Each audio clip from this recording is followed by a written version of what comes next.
What do you mean Ryan will be CEO? I'm the one who saved this hotel. My voice echoed through the newly renovated lobby, bouncing off the modern, mountain-inspired decor I'd spent months perfecting. Mom's dismissive wave felt like a slap in the face.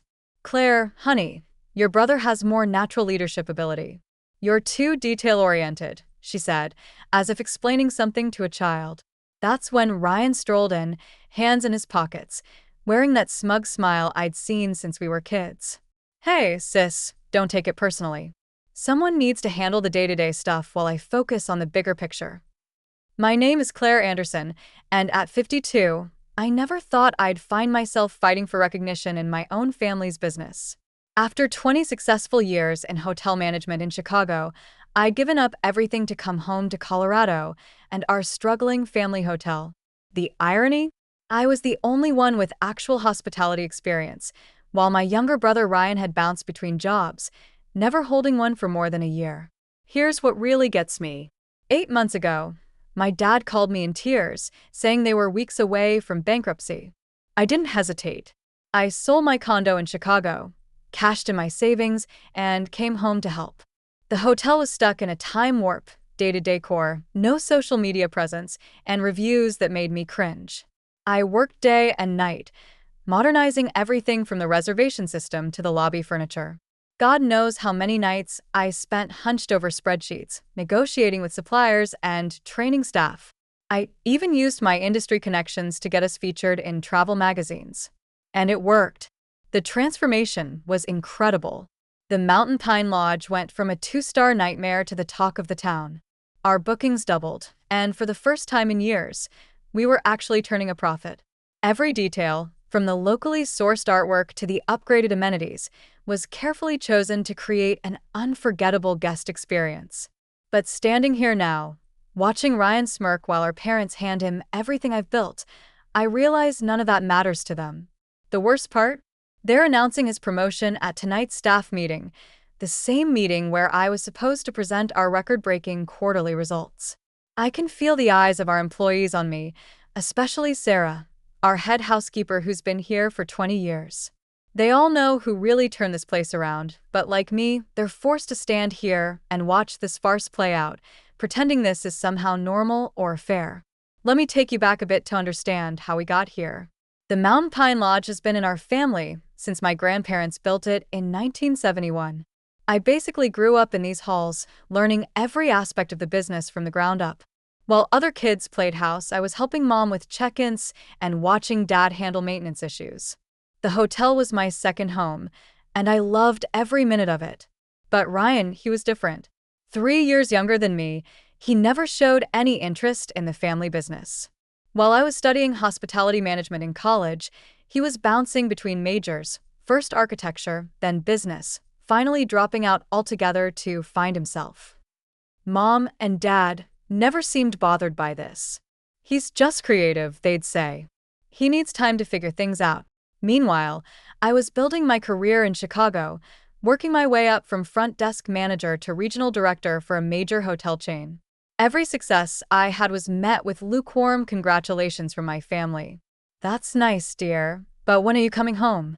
When are you getting married? It was never enough. When Dad called about the hotel's financial troubles, I knew exactly what needed to be done. The place was hemorrhaging money, outdated systems, inefficient processes, no real marketing strategy. The reviews online were brutal. Stuck in the past, needs major updating. Not worth the price. It broke my heart to see my family's legacy crumbling. I took a leave of absence from my job in Chicago, which eventually became a resignation, and dove into the rescue mission. The first month was just damage control, fixing broken equipment, updating the booking system, training staff on basic customer service. I dipped into my savings to replace the ancient carpeting and give the lobby a facelift. Every penny I spent was carefully calculated to maximize return on investment. What really gets me is that Ryan wasn't even here during all this. He was off in Denver, supposedly networking, but really just partying with his friends.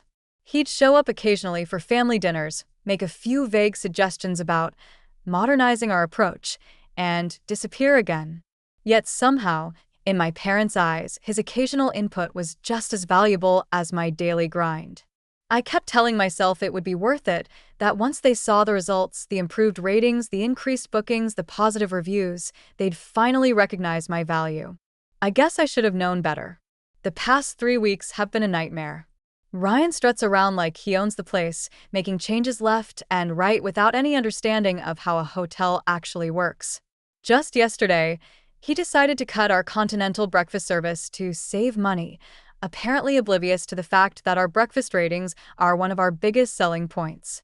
When I tried to show him the guest satisfaction data, he just laughed and said, "Numbers aren't everything, sis."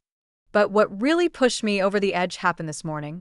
I walked in to find him firing Marina, our head of housekeeping who's been with us for 15 years. His reason? She wasn't flexible enough about his new scheduling system, a system that would have left us dangerously understaffed during peak checkout times. I managed to intervene and save her job, but the look of humiliation on her face will haunt me for a long time. I tried talking to Mom and Dad about it. I brought spreadsheets showing our progress, guest reviews praising our recent improvements, even financial projections for the next quarter. Dad just stared at his coffee, while Mom patted my hand and said, "Dear, you need to give your brother time to find his footing. He has such wonderful ideas." That's when I saw it, the for sale sign on the old Riverside Lodge while driving home. It was our main competitor for years before falling into disrepair last season. I pulled into the parking lot, my mind racing. The property had so much potential. Better views than our hotel, closer to the ski slopes, and a much larger spa space. Sure, it needed work, but I knew exactly what to do with it. I sat in my car for almost an hour, looking at that sign and thinking about every time my parents had overlooked me in favor of Ryan, every achievement dismissed, every suggestion second-guessed, every contribution minimized. Something inside me snapped, or maybe it finally clicked into place. I called my realtor right there in the parking lot. The owners were eager to sell, and thanks to my savings and stellar credit rating, I could make it happen. By the time I drove home, I had already scheduled a viewing for the next morning. For the first time in months, I felt energized, excited even. I wouldn't have to watch Ryan destroy everything I'd built. Instead, I would build something new, something that was completely mine. Let them see what they gave up when they chose him over me. The next few months were a whirlwind of activity. I poured everything into transforming the Riverside Lodge into something extraordinary. While Ryan was busy throwing parties at Mountain Pine Lodge, I was working with contractors, redesigning spaces, and building a team of top-tier hospitality professionals. I named it the Summit. Maybe a bit on the nose, but I wanted everyone to know exactly what I was aiming for. Word got around town quickly. Some people called me spiteful for competing with my own family. Others, especially those who'd worked with me at Mountain Pine, quietly cheered me on. My parents tried guilt-tripping me at first. "How could you do this to your brother, to us?" Mom would ask during our increasingly rare family dinners. I just smiled and changed the subject. Meanwhile, Ryan's mismanagement was taking its toll on Mountain Pine Lodge. Their reviews started dropping, complaints about inconsistent service, maintenance issues, even cleanliness problems. 3 longtime staff members quit within the first month of his leadership. I heard through the grapevine that they'd had to slash their rates just to maintain occupancy. The Summit's grand opening was exactly 6 months after that fateful day in the lobby. I'll never forget my family's faces when they walked in. Mom's tight smile barely hid her shock. Dad's wide eyes took in the packed house, and Ryan's barely concealed anger was palpable. The local paper was there, taking photos and interviewing guests about Aspen's newest luxury destination. "You're trying to destroy us," Ryan hissed when he cornered me by the bar. "This is a direct attack on our family." I just smiled and replied, "No, Ryan, this is me succeeding despite our family." The contrast between the two hotels couldn't have been more stark. While Mountain Pine Lodge struggled with basic maintenance, the Summit was making waves with its eco-friendly initiatives and luxury amenities. Every detail I dreamed of implementing at the family hotel but had been shot down was now a reality here, from the locally sourced restaurant menu to the state-of-the-art spa facilities. Everything was exactly as I'd envisioned. But success brought its own challenges. Other hotels started copying our innovative booking system. Some folks in town, old friends of my parents, started whispering about how I was tearing the family apart. Even some of my loyal guests from Mountain Pine Lodge expressed guilt about choosing sides. The real challenges came rolling in as the summit gained momentum. My former vendors from Mountain Pine Lodge started getting pressure not to work with me. Mom had quite the social circle in town, and suddenly, some longtime family friends stopped meeting me for our usual coffee dates. I even lost my spot on the local tourism board. Apparently, there was a conflict of interest. But I wasn't about to let small-town politics derail everything I'd built. When local vendors hesitated, I found better ones in Denver. When the tourism board dropped me, I focused on building direct relationships with ski tour operators. Every obstacle just pushed me to be more innovative, more determined. Then came the biggest test of all. Mom and Dad showed up at my office one morning looking worried. The bank was threatening to call Mountain Pines loans. Ryan's mismanagement had finally caught up with them. They wanted me to come back, not as CEO, of course, but to help Ryan learn the ropes. "We're family," Mom pleaded. "You can't just let the hotel fail." I looked at them both, sitting across from my desk in the office I'd built myself, and felt strangely calm. "I offered to help 8 months ago," I replied. "You chose Ryan. Now you have to live with that choice." Dad tried a different approach. "Think about your grandfather's legacy," he said quietly. "This hotel has been in our family for generations." "And I tried to preserve that legacy," I shot back. "You're the ones who handed it to someone who treats it like his personal playground." The whispers around town got nastier after that. I was the ungrateful daughter, the bitter sister, the woman who'd turned against her own family out of spite. Some days, those rumors hurt more than I'd like to admit.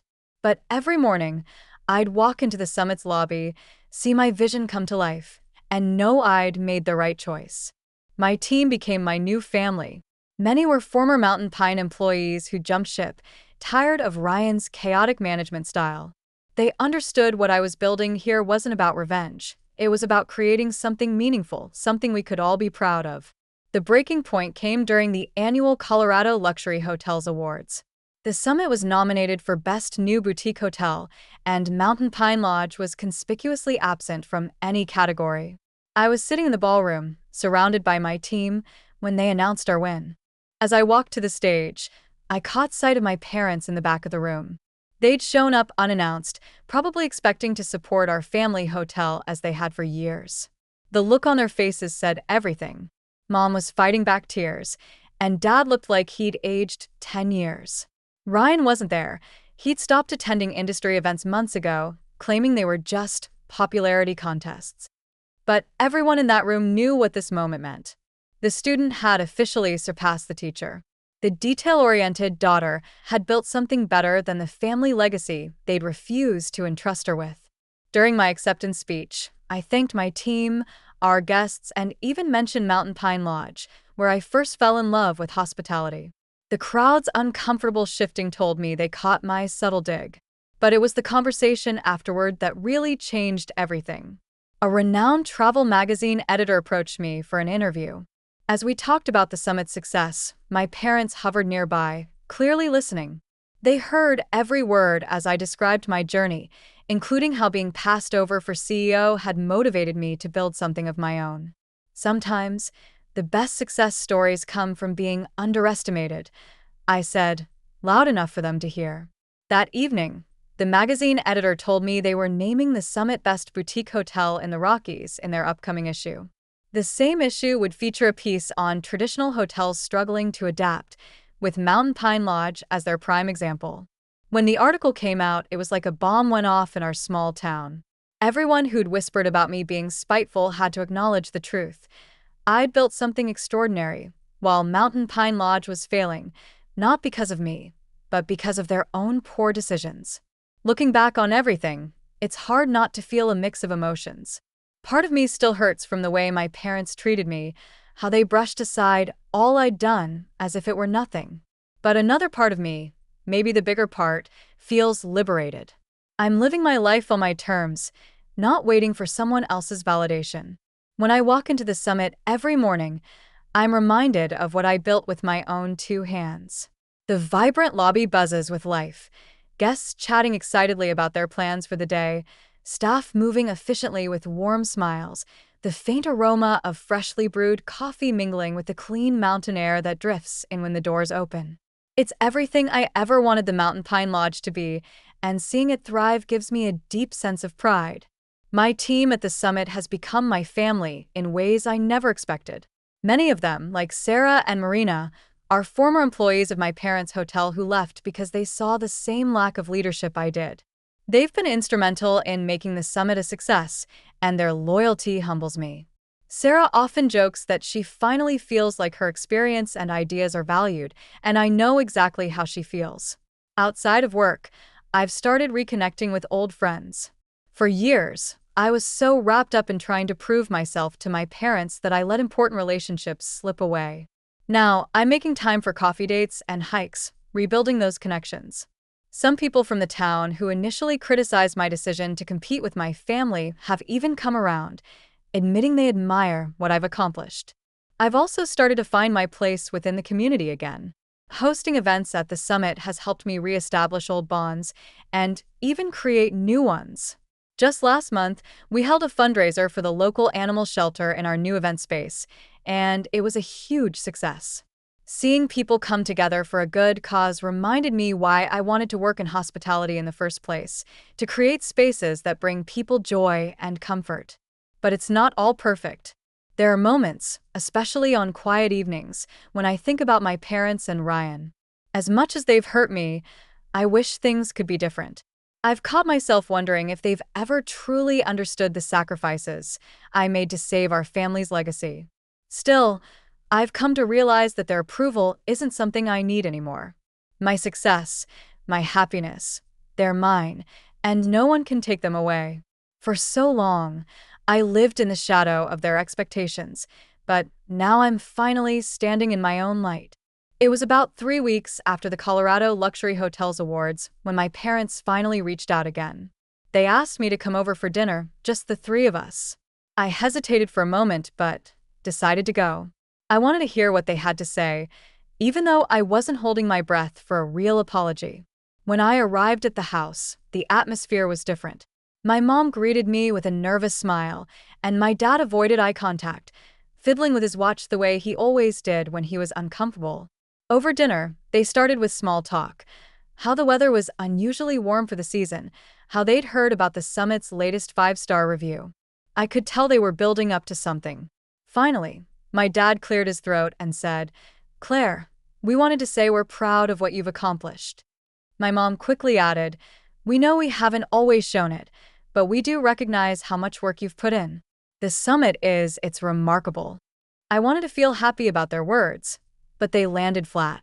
It felt like too little, too late, especially after years of being dismissed. Instead, I just nodded and waited for what I knew was coming next. Sure enough, my mom launched into it. "Ryan's been struggling. The hotel isn't doing well, and he's in over his head. We were wondering if you could maybe guide him, help us get things back on track." For a moment, I didn't say anything. I let their words hang in the air while I looked at both of them. Really looked at them. My mom, with her carefully manicured nails gripping her wine glass a little too tightly, and my dad, who seemed to be studying the tablecloth as if it held the answers to all their problems. "I offered to help a year ago," I finally said, my voice calm but firm. "I gave up my life in Chicago to save Mountain Pine Lodge. You chose to put Ryan in charge, knowing he wasn't ready, knowing I had the experience to make it succeed. You didn't want my leadership then, and now that things have fallen apart, you're asking me to step in. I'm sorry, but I can't do that." My mom opened her mouth to argue, but I held up a hand to stop her. "I'll give you advice if you want it. I can recommend strategies, suppliers, even training programs for the staff. But I'm not coming back to fix what Ryan has broken. That's not my responsibility anymore." They didn't know what to say. My dad finally muttered something about understanding my position, but the disappointment on his face was clear. My mom looked like she wanted to argue more, but for once, she didn't push it. Driving home that night, I felt lighter than I had in years. Setting those boundaries wasn't easy, but it was necessary. I wasn't bending over backward to make my parents happy or cleaning up Ryan's messes. I was choosing myself, my happiness, and my future. Over the next few weeks, I noticed a shift in how I carried myself. Saying no to my parents gave me the confidence to enforce boundaries in other areas of my life, too. I stopped over-explaining my decisions to people, whether it was about work or personal choices. I became more comfortable letting go of relationships that no longer served me, instead focusing on the ones that brought me joy and support. At the summit, we hit new milestones. Our occupancy rates were the highest in the region, and we started receiving inquiries from other boutique hotel owners asking for consulting advice. My parents' hotel, meanwhile, continued to decline, though I did hear they finally hired a professional hospitality consultant to try to turn things around. Ryan and I barely spoke, and I was okay with that. He didn't apologize or acknowledge what had happened, but I no longer needed him to. His bitterness was his burden to carry, not mine. The summit had become a reflection of everything I'd worked for: my resilience, my vision, my independence. And as it flourished, so did I. Standing in the lobby of the summit one morning, I watched as the sunlight poured through the floor-to-ceiling windows, casting a warm glow over the modern decor I'd designed. A family walked past, laughing as they planned their day, while one of my staff expertly handed a couple their itinerary for a scenic snowshoe hike. It hit me in that moment how far I had come, not just professionally but personally. For years, I'd measured my worth by my parents' approval, by their ability to see and acknowledge my contributions. But now I realized I didn't need that anymore. What I had built here wasn't just a hotel. It was a testament to my resilience, my creativity, and my ability to thrive despite the challenges thrown my way. The journey had been hard. Letting go of the hope that my family would change was painful, but it also freed me. I no longer felt tied to the weight of their expectations or their dismissal. Instead, I felt proud of what I had created, proud of the team I'd cultivated, and proud of the life I was living. I wasn't just surviving. I was thriving. The Regional Hospitality Awards ceremony was the kind of event I used to dream about attending. The room was buzzing with excitement, filled with industry leaders, journalists, and hotel owners from across the state. As the announcer began to list the nominees for Boutique Hotel of the Year, I caught a glimpse of my mom and dad seated toward the back of the room. Their faces were unreadable, but I could sense the weight of what this moment meant to all of us. When the summit was announced as the winner, the room erupted into applause. My team cheered as I walked to the stage, my heart pounding as I accepted the award. I glanced at my parents. My dad gave me a small nod, and my mom's eyes glistened with unshed tears. It wasn't quite an apology, but it was acknowledgement, something I'd long since stopped expecting but still appreciated in its own way. After the ceremony, I joined my team in celebrating. My parents didn't approach me, and I didn't go to them. This was my moment, and I wanted to share it with the people who had helped me achieve it. I felt truly free. Free from the need for their approval, free from the shadows of their choices. Success wasn't about proving them wrong anymore. It was about proving to myself that I was capable, deserving, and enough. And as I raised a glass with my team that night, I knew I'd finally found peace.